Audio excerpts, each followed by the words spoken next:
January of 1948 arrived in Harlem with a kind of cold that people remembered for years. The snow had begun before dawn. By morning, it covered the sidewalks, the rooftops, and the long rows of brownstone buildings that lined the neighborhood streets. The city was awake, but everything seemed quieter than usual, as though winter itself had wrapped Harlem in a heavy blanket and demanded silence. The wind moved between the buildings like an invisible river. It pushed snow into alleyways. It rattled old windows. It found every crack in every door.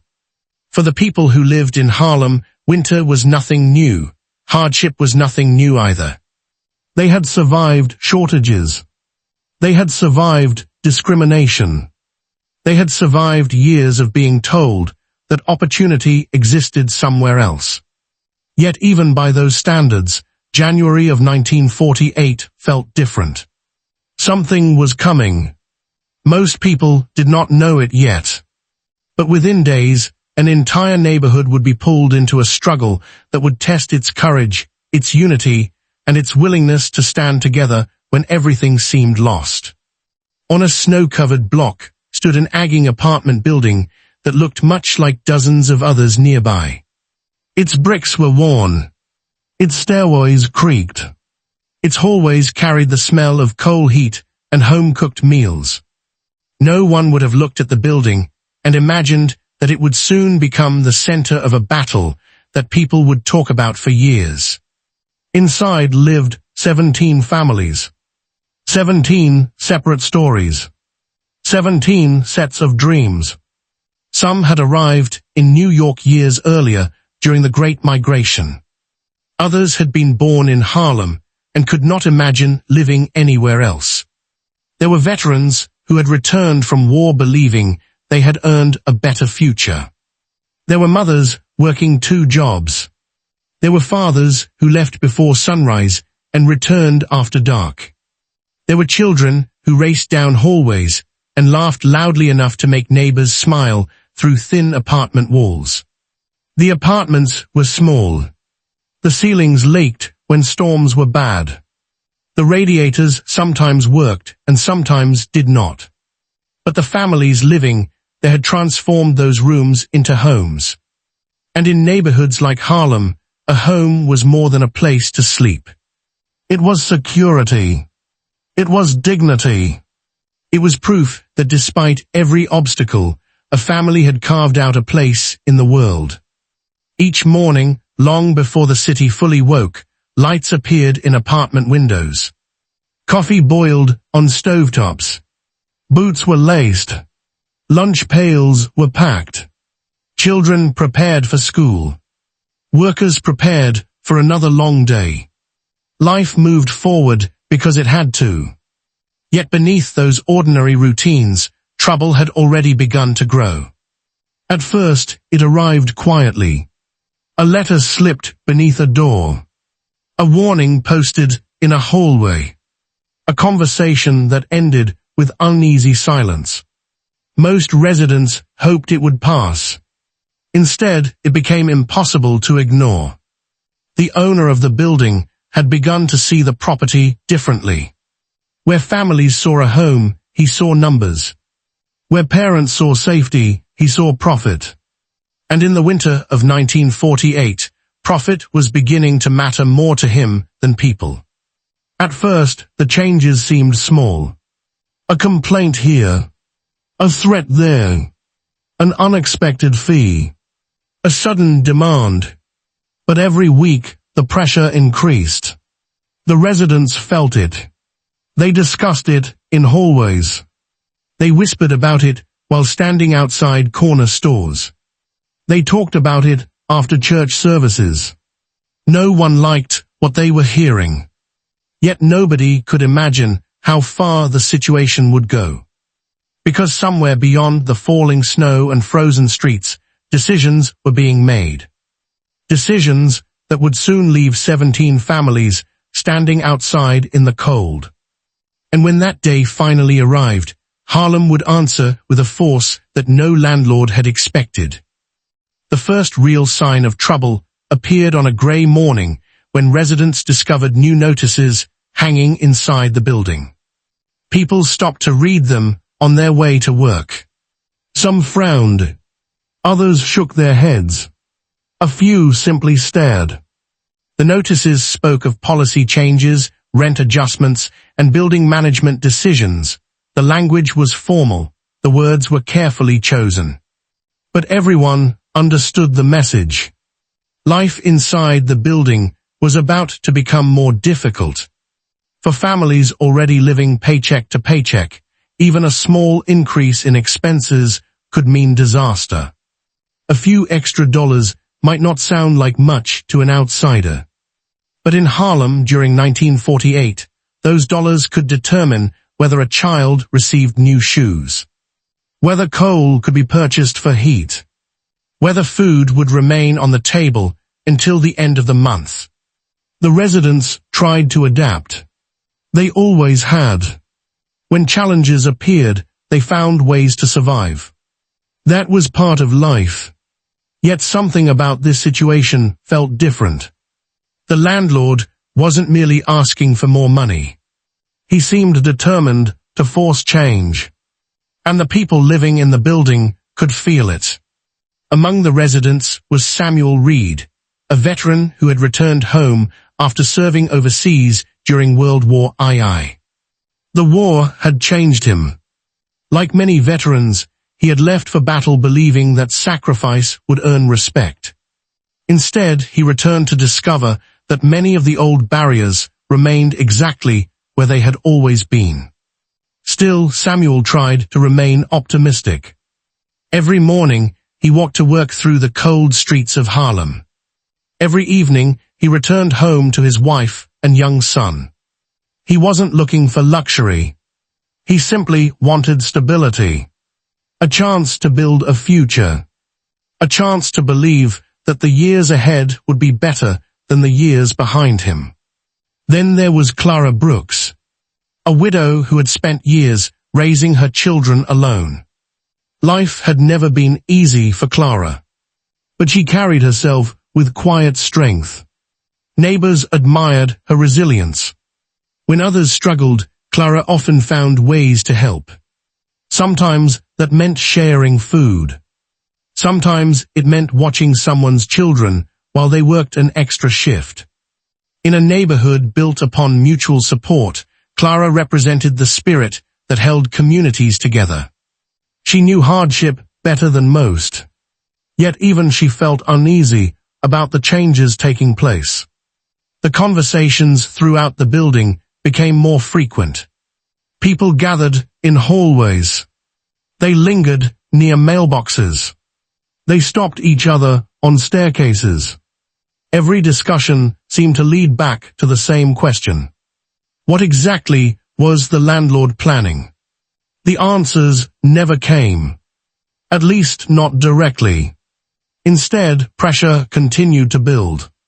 Maintenance requests suddenly went unanswered. Broken fixtures remained broken. Repairs took weeks, then months. Residents who complained were met with indifference. The message was becoming clearer. The landlord wanted something. And whatever it was, he appeared willing to make life increasingly uncomfortable until he got it. Outside, winter tightened its grip on Harlem. Snowstorms rolled through the city one after another. The streets became rivers of slush. The wind carried a sharp bite that cut through coats and scarves. People hurried from one destination to another, eager to escape the cold. Yet inside the apartment building, another kind of storm was forming. One built from uncertainty. One built from fear. One built from the growing realization that the landlord was not going to stop. Then came the rumors. At first, they sounded impossible. Some residents heard whispers that wealthier tenants were being sought. Others heard that apartments could generate far more income if existing families were removed. Nobody knew what was true. But rumors have a way of spreading quickly when people are frightened. Every new story made anxiety grow. Every unanswered question deepened suspicion. Soon, residents began comparing notes. What they discovered alarmed them. Several families had received similar warnings. Others had experienced sudden rent disputes. A few had been threatened with legal action. Viewed separately, each incident seemed manageable. Viewed together, they looked like a pattern. And patterns are difficult to ignore. Samuel Reed saw it. Clara Brooks saw it. The parents, workers, veterans, and grandparents throughout the building saw it too. For the first time, many began to suspect that they were not facing isolated problems. They were facing a coordinated effort. An effort designed to make them leave. Yet where could they go? Housing was already difficult to find. Affordable housing was even harder. The city was changing. Competition for apartments was fierce. For working families, losing a home could trigger a chain reaction of disaster. Jobs could be lost. Children could be displaced from schools. Entire lives could unravel. That reality haunted the residents. Night after night, they lay awake listening to the wind outside their windows. Some stared at ceilings. Others watched snow gather on ledges beyond frosted glass. Many wondered what would happen next. And while families worried inside their apartments, the landlord was preparing his next move. A move far more aggressive than anything he had attempted before. A move that would shock even those who believed they had already seen the worst. Within weeks, the conflict would explode into public view. The struggle would leave the walls of the building and spill onto the streets of Harlem itself. And once that happened, there would be no turning back. Because the next decision would not simply threaten 17 families. It would challenge an entire community. And Harlem was beginning to pay attention. By February, the mood inside the building had changed. The laughter that once echoed through hallways seemed quieter. Conversations stopped when strangers appeared. Residents found themselves looking over their shoulders. Not because they feared crime. Not because they feared each other. They feared uncertainty. And uncertainty can be one of the coldest things a person experiences. Outside, Harlem continued moving through its daily rhythm. Street vendors opened their stands. Church bells rang across the neighborhood. Children hurried to school through snow-covered streets. Workers boarded buses and trains before sunrise. Life appeared normal. But behind the doors of one apartment building, tension was growing stronger every day. The landlord had become increasingly aggressive. Letters arrived more frequently. Warnings became more direct. Residents who challenged decisions found themselves facing new demands almost immediately afterward. It felt less like management. It felt like pressure. And pressure has a way of revealing people's true intentions. One evening, Samuel Reed returned home to find several neighbors gathered in the hallway. Their faces told him something was wrong before anyone spoke. A new notice had appeared. This one was different. It carried language that sounded official. Legal. Threatening. The kind of language designed to make ordinary people feel powerless. Samuel read every word carefully. The message was clear. The landlord was preparing for a confrontation. What remained unclear was how far he was willing to go. That question lingered in everyone's mind. As the days passed, more families reported unusual encounters. Some received unexpected visits. Others found additional paperwork attached to their doors. A few were warned that failure to comply with new demands could lead to serious consequences. The pressure was no longer subtle. It was becoming impossible to ignore. And still the residents stayed. Because leaving was not an option. Not for Samuel. Not for Clara. Not for the families who had spent years building lives within those walls. The apartments may have been modest, but they represented stability. And stability was precious, especially in a world where opportunities often seemed out of reach. Then came one of the coldest weeks of the winter. Weather reports warned of dangerous temperatures. Snowstorms swept through New York City. The wind howled through Harlem streets day and night. People wrapped themselves in extra layers before stepping outside. Even brief trips became uncomfortable. The city felt frozen. And it was during this bitter stretch of weather that the landlord chose to act. No warning. No final discussion. No compromise. Just action. The decision was made quietly. Almost secretly. Most residents went to sleep unaware that anything unusual was happening. Parents tucked children into bed. Workers prepared for another early morning. The building settled into silence. Outside, snow drifted across empty streets beneath dim streetlights. The city slept. And somewhere in the darkness, plans were being carried out. Morning arrived slowly. The sky remained gray.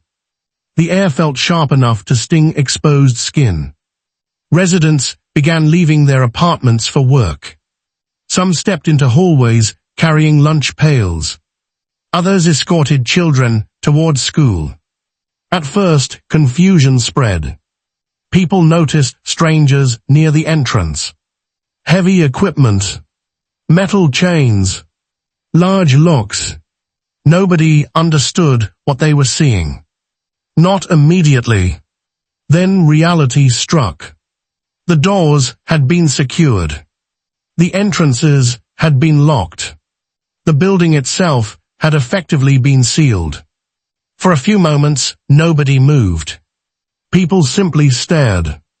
The scene made no sense. How could this happen? Who would do such a thing? Then panic began to spread. Voices rose. Questions flew through the cold air. Parents searched for answers. Children clung to their mothers. Elderly residents stood trembling, not only from the weather, but from disbelief. The landlord had done exactly what many feared. He had escalated the conflict beyond threats, beyond paperwork, beyond intimidation. He had physically locked families out of their homes. The shock was overwhelming. Some residents still wore house slippers. Others had left apartments briefly, expecting to return moments later. Now they stood outside in freezing temperatures, staring at doors that no longer welcomed them home. Inside those apartments remained everything. Clothing, furniture, photographs, savings, personal belongings accumulated over years of hard work. Entire lives sat beyond reach. And outside, snow continued to fall. The wind showed no mercy. Parents struggled to comfort frightened children. Neighbors attempted to help one another. But nobody could hide the truth. A line had been crossed. This was no longer a private dispute. This was a public crisis. News traveled quickly through Harlem. Faster than the landlord could have imagined. One person told a neighbor. That neighbor told a shop owner. The shop owner told customers. Customers told friends. Within hours, people throughout the neighborhood were hearing the same story. 17 families. Locked out. In the middle of winter. At first, many refused to believe it. The story sounded too cruel. Too outrageous. Too unbelievable. But as more witnesses arrived and confirmed what had happened, disbelief turned into anger. Harlem had seen hardship before. It had seen injustice before. But something about this felt different. Perhaps it was the weather. Perhaps it was the children standing in the snow. Perhaps it was the simple fact that everyone understood how easily it could have happened to them. Whatever the reason, outrage spread rapidly. But they would never forget the feeling. The feeling of standing together. The feeling of watching those chains come down. The feeling of realizing that communities possess a kind of strength no lock can contain. And perhaps that is why the story endured. Not because of the landlord. Not because of the controversy. Not even because of the victory itself. The story endured because it reminded people of something timeless. When ordinary people choose courage over fear, unity over division, and dignity over silence, they become far more powerful than they ever imagined. And on a frozen Harlem street, in the winter of 1948, 17 families helped prove exactly that. Long after the snow melted, long after the headlines faded, and long after the chains disappeared, one truth remained. The strongest walls are not built from brick. They are built from people who refuse to abandon one another. The story of those 17 families eventually settled into Harlem's collective memory, not as a tale of suffering, but as a reminder of what becomes possible when people refuse to face hardship alone. The winter of 1948 would eventually pass. The snow that once covered the sidewalks would melt into gutters and disappear. The icy winds that swept between the brownstone buildings would give way to warmer days. Children would return to playing in the streets. Storefronts would buzz with conversation. Life would continue just as it always had. But beneath the ordinary rhythm of neighborhood life, something had changed forever. For weeks, Harlem had witnessed a simple truth unfold before its eyes. A single family can be ignored. A single voice can be dismissed. A single complaint can be buried beneath paperwork and procedure. But a united community becomes something else entirely. It becomes impossible to overlook. The people who stood together during those freezing weeks carried that lesson with them for years. Parents passed the story to their children. Neighbors repeated it on front steps and in church halls. Veterans recalled it during conversations about courage. Not because the battle itself was extraordinary, but because the people who fought it were ordinary. They were workers, mothers, fathers, shopkeepers, students, veterans, church members, people who woke up every morning hopping for nothing more than a fair chance to build a decent life. And perhaps that is what makes stories like this endure. History often celebrates presidents, generals, and famous figures. Yet some of the most important victories belong to people whose names never appear in textbooks. People who stand together when it matters most. People who discover strength they never knew they possessed. People who choose solidarity when division would be easier. On that snowy Harlem street, the struggle was never truly about a building. The building was only the stage. The real story was about dignity. The belief that every family deserves respect. The belief that a home is more than property. The belief that no one should be forced to face injustice alone. Those beliefs transformed fear into courage. They transformed frustration into action. And they transformed 17 vulnerable families into the center of a movement. Even today, decades later, the lesson remains relevant. Communities still face challenges. Families still face uncertainty. Power still tests the limits of fairness. Yet the events of that winter remind us that ordinary people possess extraordinary influence when they stand together. The chains that once hung on those doors were made of metal. Heavy, cold, designed to keep people out. But they ultimately failed because they encountered something stronger than steel.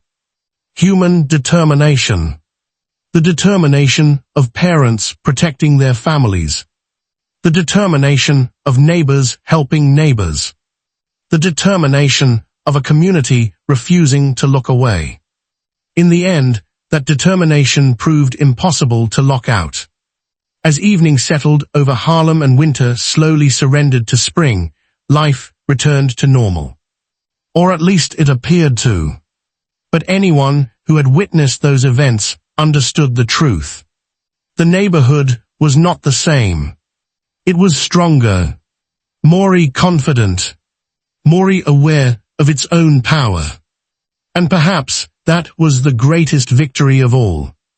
Not simply that 17 families regained access to their homes, but that an entire community rediscovered its voice.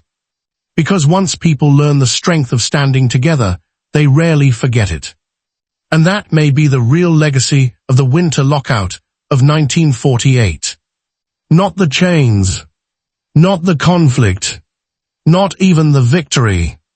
The legacy was the realization that courage is contagious. One person inspires another. One act of kindness inspires the next. One community standing together inspires generations that follow. The snow eventually melted. The headlines eventually faded. The landlord eventually became just another name in the past. But the example set by Harlem endured. A reminder whispered through the decades. A reminder carried by families who remembered. A reminder that in moments of hardship, the greatest protection is often found not behind locked doors, but beside one another. And so, when we look back at that frozen winter street in Harlem, we are not really looking at a story about the past. We are looking at a story about people. About resilience. About dignity. About the extraordinary things that happen when ordinary individuals decide that enough is enough. Because history is not only written by powerful men in offices. Sometimes it is written by mothers holding children against the cold. By workers refusing to surrender. By neighbors sharing blankets. By communities refusing to abandon their own. And sometimes, on the coldest days, the strongest force in the world is simply a group of people standing together. If you enjoyed this story and want more forgotten moments from American history, stories of courage, resilience, and communities that changed their future against impossible odds, be sure to subscribe and join us for the next journey into the past. Because history is filled with remarkable stories. Many have been forgotten. Some have been ignored. And some are still waiting to be discovered. Until next time, remember this. When power builds walls, unity builds doors. And doors opened by courage are almost impossible to close. Metal against metal. The first chain rattled. A gasp swept through the crowd. People exchanged glances. Some refused to believe what they were seeing. Others stared without blinking. Again came the sound. Another chain loosened. Another lock shifted. The crowd remained frozen. Not from cold. From disbelief. Weeks earlier, those chains had represented power. They had represented fear. They had represented the landlord's belief that ordinary people could be pushed aside without consequence. Now those same chains were coming down. One link at a time. One lock at a time. One symbol at a time. Tears appeared in the eyes of people who thought they had no tears left to give. Parents held children close. Neighbors squeezed each other's hands. Veterans who had faced war stood silently as emotions overwhelmed them. because everyone understood what they were witnessing. This moment was larger than a building, larger than a landlord, larger than a legal dispute. This was proof that people united by a common purpose could accomplish what once seemed impossible. As the final chain fell away, the crowd erupted. Cheers echoed down the street. Applause rolled through the neighborhood like thunder. People embraced. Some laughed. Some cried. Many did both. The noise carried across blocks covered in snow. Windows opened. Maury residents appeared. The celebration spread naturally, almost instinctively, because victory belongs not only to those who fight for it. It belongs to everyone who believes in it. Samuel Reed stood near the entrance holding his son's hand. For several seconds, he simply stared at the doorway. The same doorway that had been denied to him. The same doorway that had forced his family into uncertainty. The same doorway that had become the center of a citywide struggle. Now it stood open, waiting, inviting, welcoming. His son looked up at him. "Dad, can we go home now?" The question struck him harder than any speech ever could. Because beneath every headline, every protest, every public debate, that had always been the real issue. Home. The simple human need for a place to belong. Samuel nodded, unable to speak. Together they walked forward. And for the first time in weeks, they crossed the threshold. Others followed. One family after another. One apartment after another. People returned to rooms they feared they might never see again. Furniture remained where it had been left. Photographs still hung on walls. Personal belongings waited exactly as they had before. Ordinary objects suddenly felt extraordinary. Because ordinary life had nearly been taken away. Clara Brooks entered her apartment slowly. She paused near the doorway, looked around, touched a familiar table, ran her hand across the back of a chair. The room seemed unchanged, yet everything felt different, because she now understood something she would never forget. A home is more than wood and brick, more than walls and windows.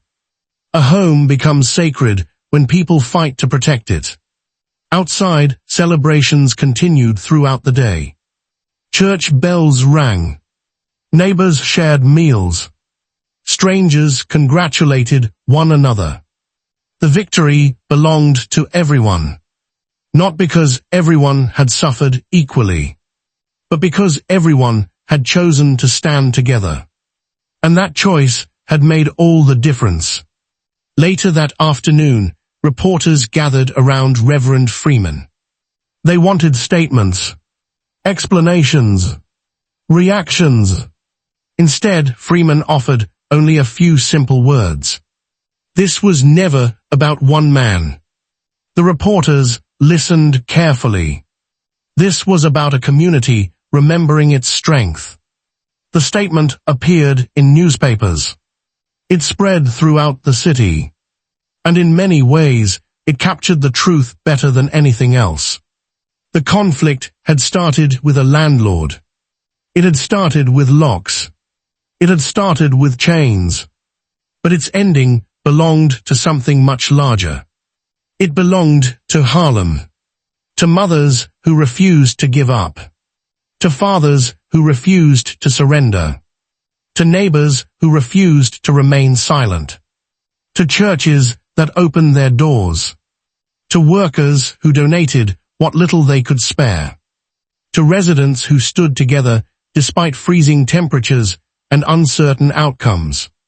The landlord had lost more than a public dispute. He had lost the assumption that power always wins. Because power depends on compliance. And Harlem had refused to comply. As winter slowly moved toward spring, the neighborhood returned to its routines. Children went back to school.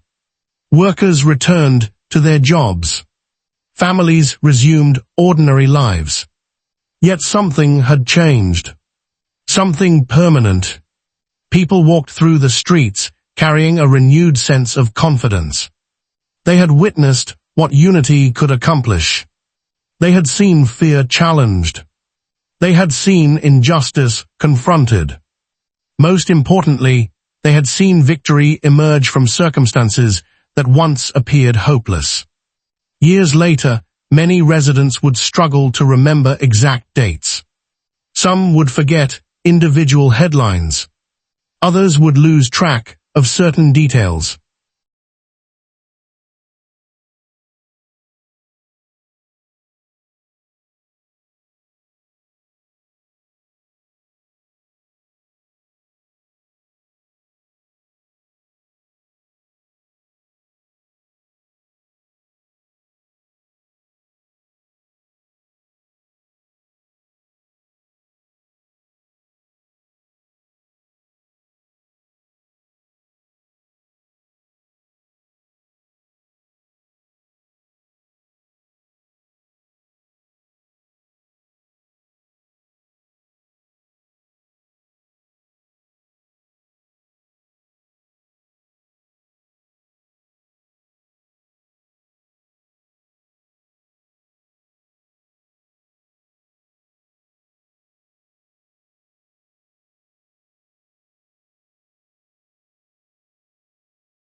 As the crowd grew, reporters scrambled to document the scene. Photographers captured images from every angle. Journalists interviewed attendees. Newspapers understood immediately that this was no longer a local dispute. This was a story about power. A story about community. A story about resistance. Standing before the massive crowd, Reverend Freeman paused for several moments. The wind pushed against his coat. Snow settled on his shoulders. In every direction, faces stared back at him. Waiting. Listening. Hoping. When he finally spoke, his voice carried through the frozen air. He did not attack. He did not threaten. Instead, he talked about dignity. About responsibility. About the idea that a community's strength is measured by how it treats its most vulnerable members. The crowd listened carefully. Many nodded. Some cried. Others simply stood silently, because they understood exactly what was at stake. This was no longer about 17 families alone. It was about the future. About what kind of city people wanted to live in.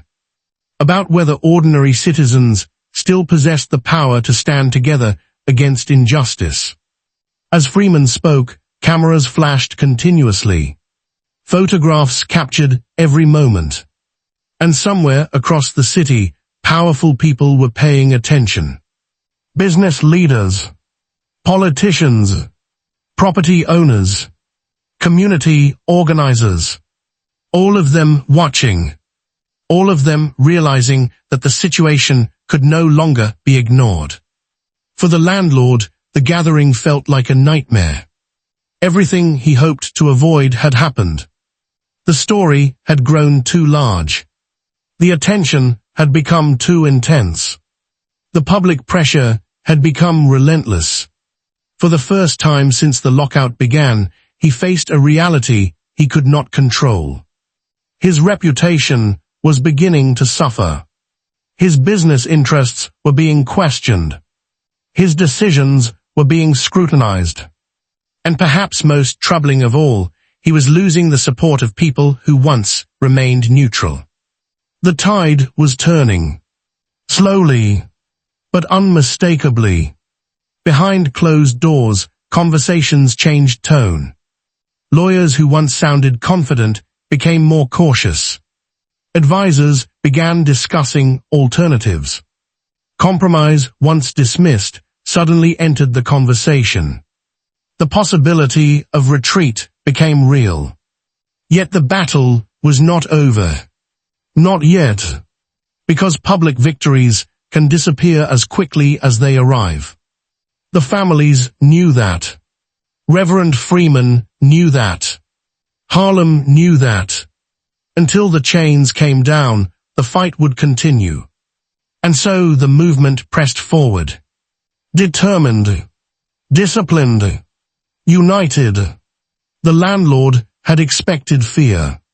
Instead, he had created resistance. He had expected silence. Instead, he had created a movement. And now, with the eyes of an entire city fixed upon him, he faced the most difficult decision of all.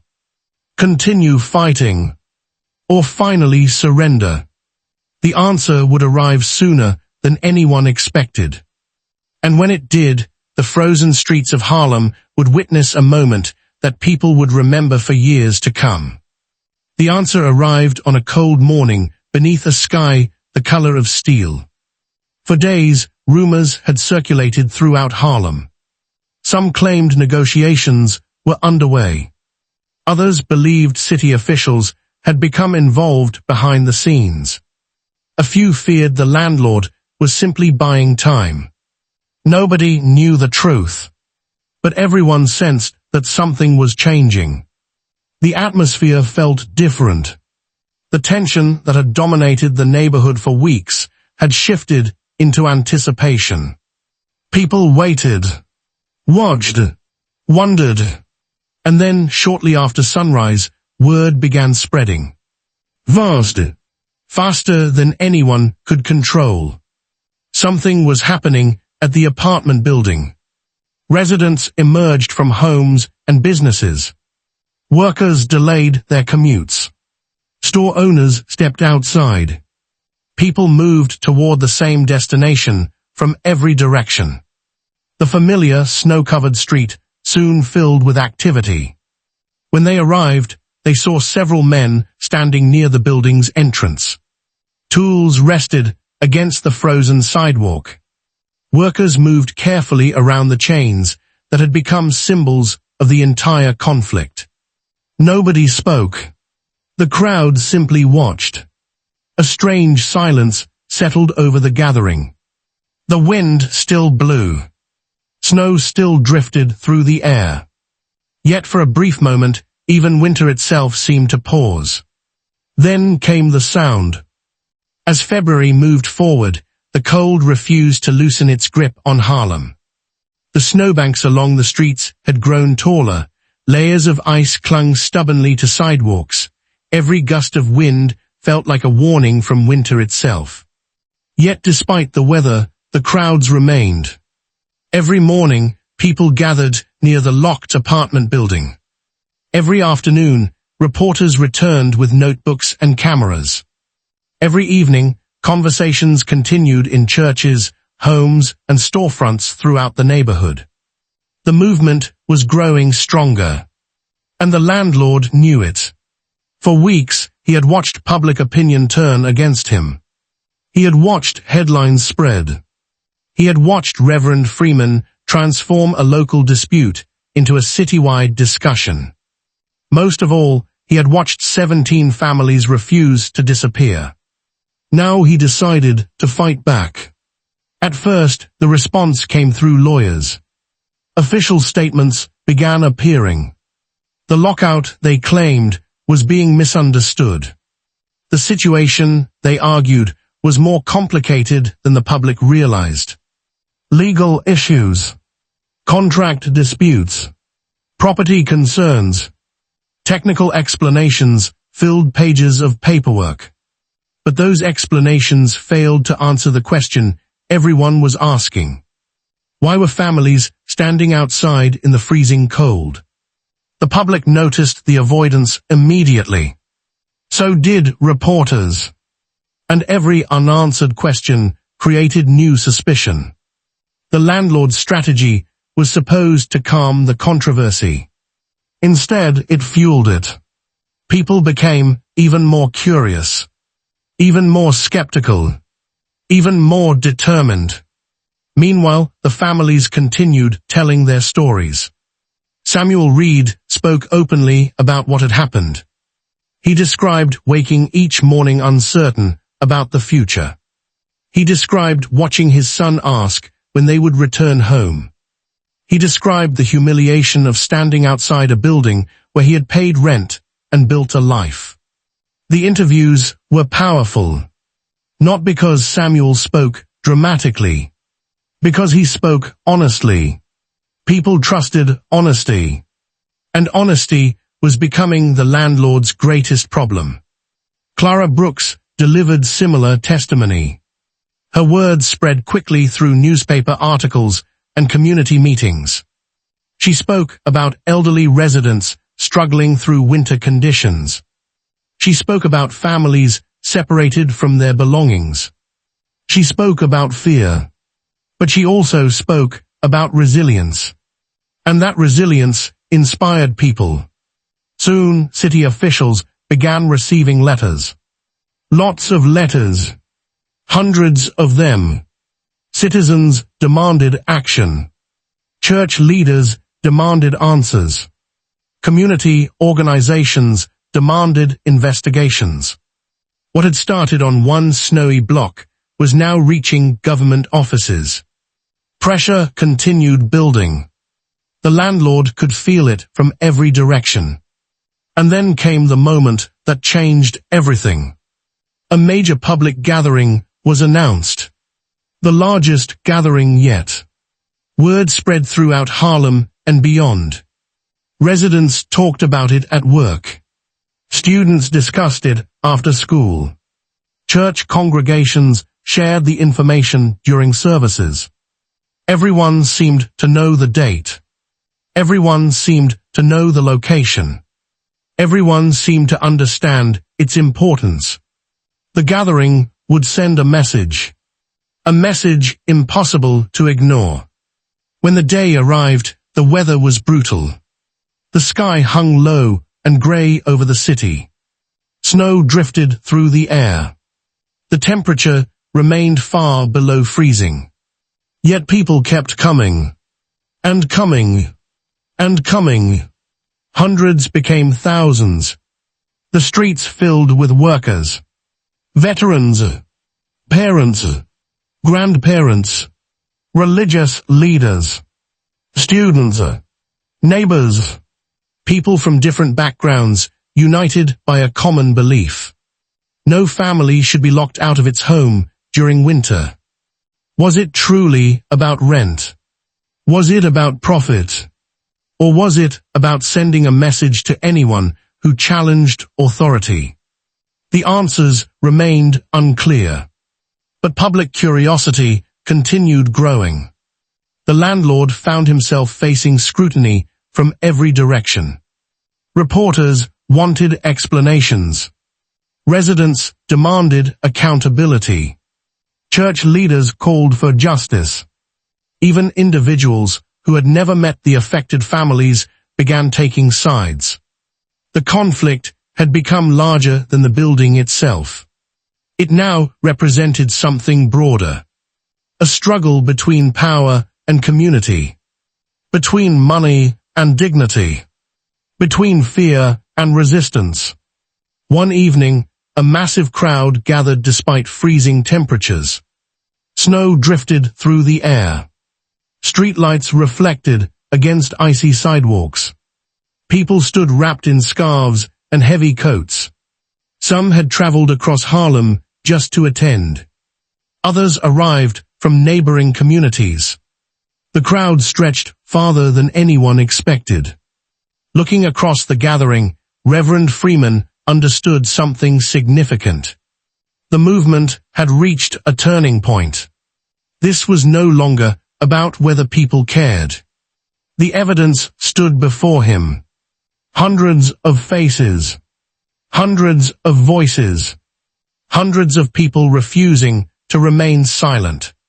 The question now was whether that energy could force change. Because despite growing pressure, the chains remained on the doors. The families remained displaced. And the landlord still refused to back down. That reality frustrated many supporters. Some wanted immediate action. Others demanded confrontation.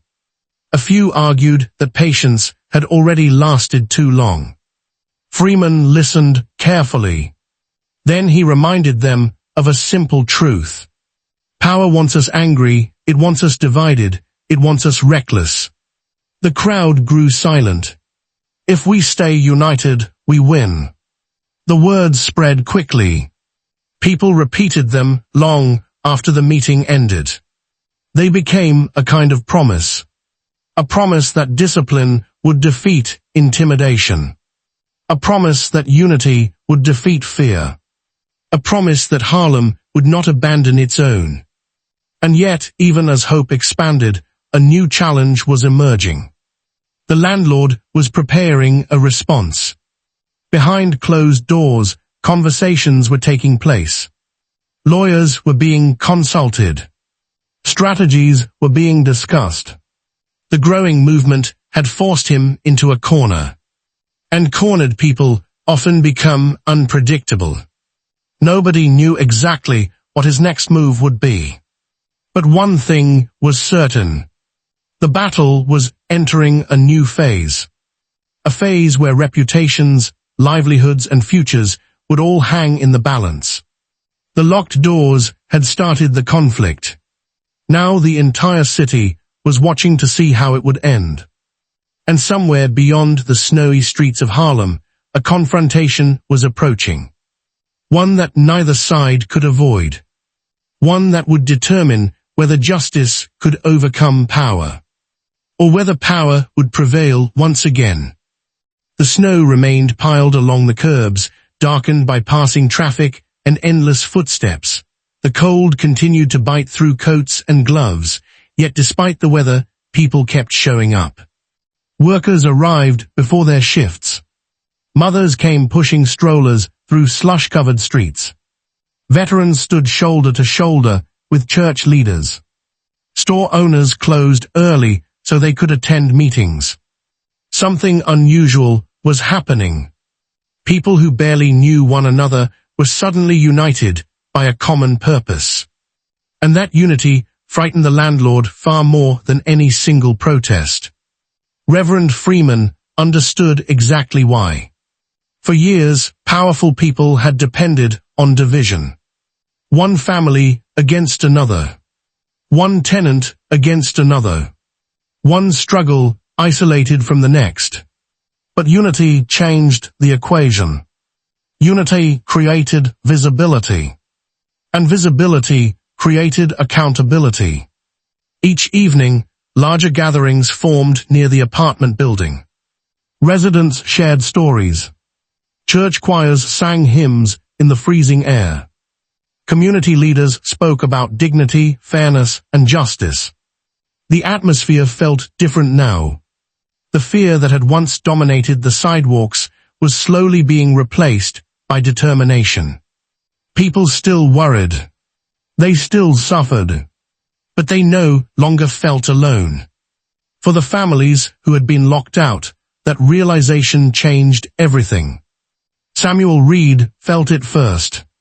Only days earlier, he had feared losing everything. Now he looked around and saw neighbors helping neighbors.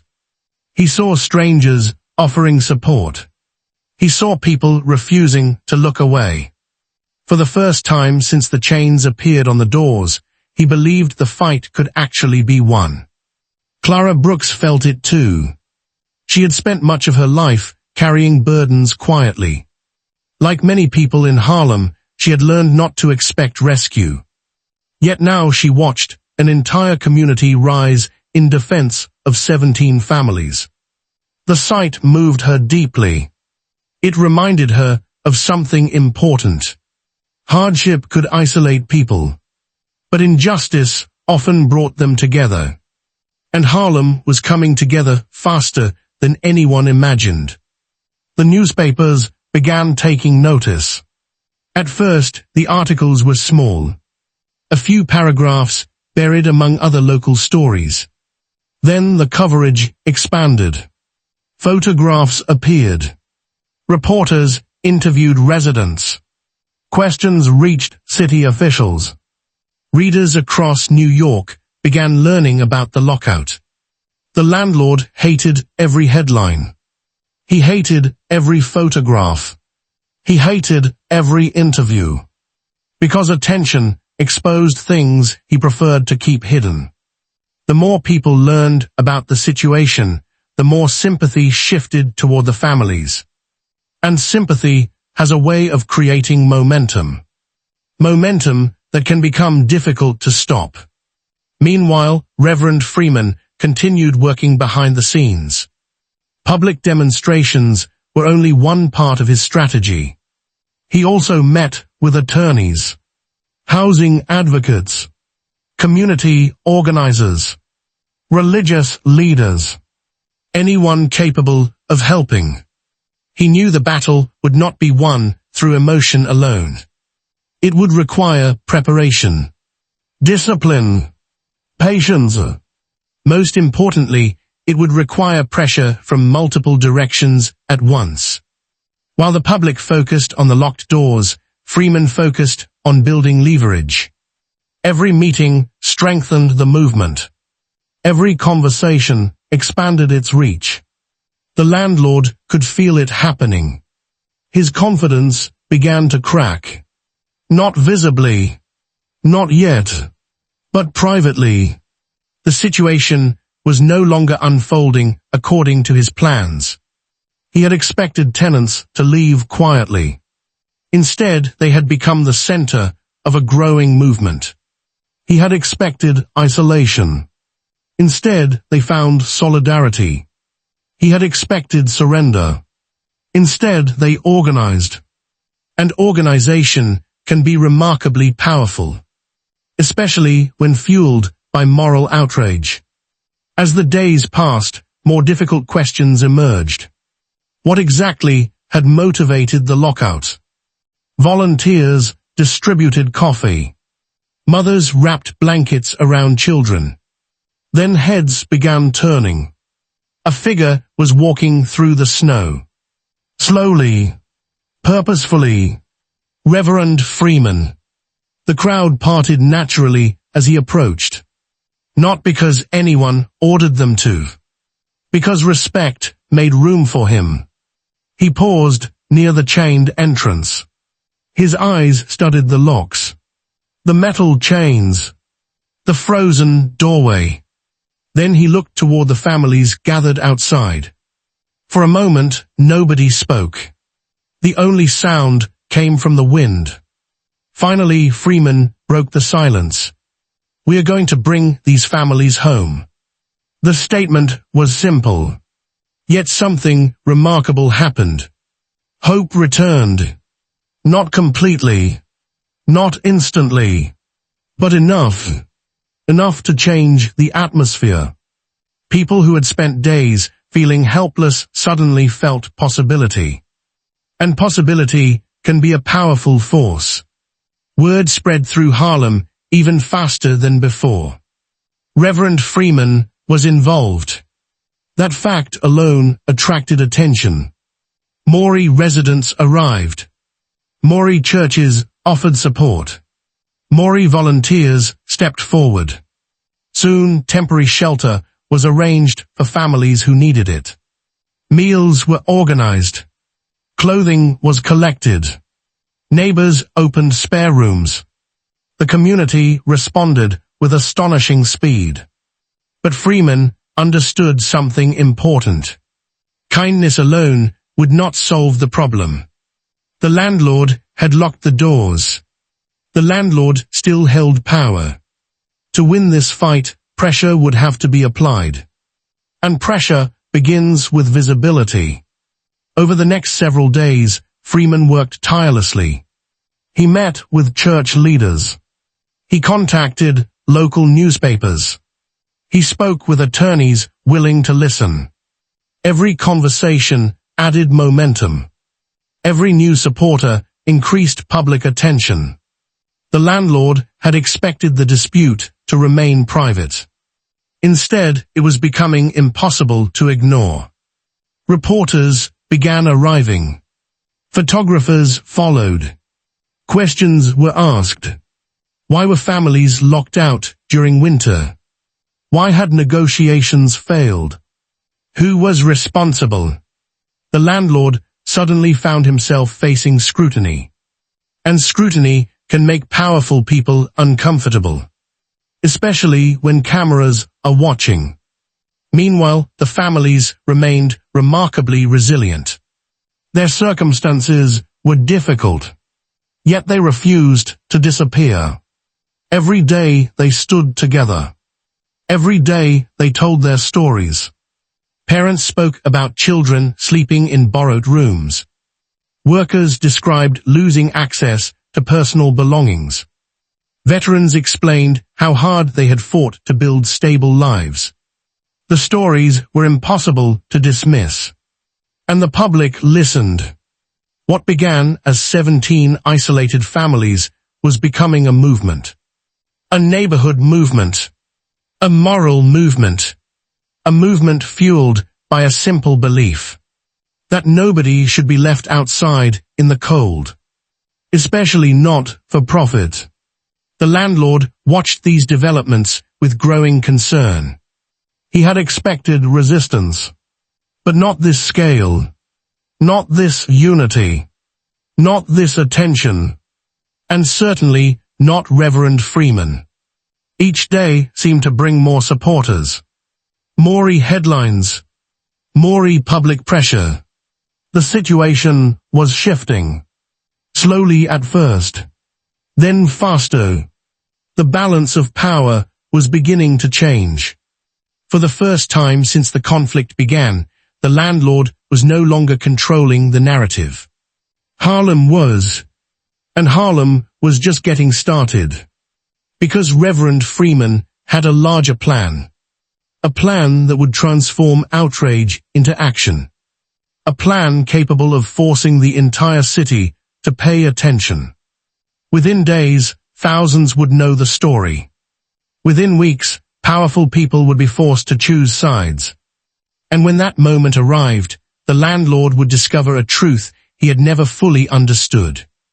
A united community can become stronger than any lock. Stronger than any chain. And stronger than fear itself. The following week, Harlem became impossible to ignore. What had started as a dispute involving 17 families was now a neighborhood-wide cause. Every day brought new supporters, every day brought new attention, and every day brought new pressure. And with every passing hour, larger crowds began appearing near the building. People came to see for themselves. Some brought blankets. Others brought food. Many arrived carrying nothing except anger. The landlord had expected fear. Instead, he was beginning to create something far more dangerous. Unity. And as daylight faded over the snowy streets of Harlem, a single question echoed throughout the neighborhood. Who was going to stop this? Because somewhere beyond the growing crowd, beyond the frozen sidewalks and locked doors, one name was already beginning to circulate. A name spoken quietly at first. A name repeated in churches. A name mentioned in barbershops. A name known throughout Harlem. And before long, that name would arrive. By nightfall, the story had spread far beyond the apartment building. The snow continued falling across Harlem, covering sidewalks and parked cars beneath a fresh layer of white. Streetlights cast pale circles onto the frozen streets, and in those circles, people gathered. They spoke in low voices. They exchanged details. They repeated the story again and again. 17 families. Locked out. Children standing in the cold. Parents unable to reach their homes. And with every retelling, the anger grew. The apartment building had become something larger than an address. It had become a symbol of a question many residents had quietly carried for years. How much injustice could a community endure before it finally decided to push back? That evening, church basements filled with discussion. Store owners spoke with customers long after closing time. Workers arriving home from late shifts heard the news from neighbors waiting on stoops. Everywhere, the same conversation unfolded. People wanted to help, but they also wanted leadership. Someone capable of turning outrage into action. Someone capable of standing against power without fear. And gradually, one name began appearing in those conversations. At first, it was mentioned cautiously, then more confidently. Soon it seemed impossible to avoid. People spoke it in grocery stores. They spoke it in barber shops. They spoke it after church services. The same name. Again and again. Reverend Elijah Freeman. For years, Reverend Freeman had been one of Harlem's most respected voices. He was not wealthy. He held no political office. He commanded no army. Yet when he spoke, people listened. Not because he shouted. Because he didn't. His power came from something else. Trust. The kind of trust that cannot be purchased. The kind that takes years to earn. Reverend Freeman had spent decades helping families navigate hardship. When people lost jobs, he helped. When families struggled to pay bills, he helped. When young men returned from war uncertain about their future, he helped. His church stood at the center of countless community efforts. And over time, residents came to believe something simple. If Reverend Freeman became involved, they would not face their problems alone. The news reached him shortly after sunset. He listened carefully as details were explained. 17 families. Freezing weather. Locked doors. Children without access to their homes. Witnesses expected outrage. Instead, Freeman remained calm. Almost too calm. When the story ended, he sat quietly for several moments. Then he asked only one question. How many children are outside tonight? The answer disturbed everyone in the room. Without another word, Freeman stood. He put on his coat, wrapped a scarf around his neck, and stepped into the winter darkness. The next morning, residents noticed him immediately. The crowd outside the building had already grown. People stamped their feet against the cold.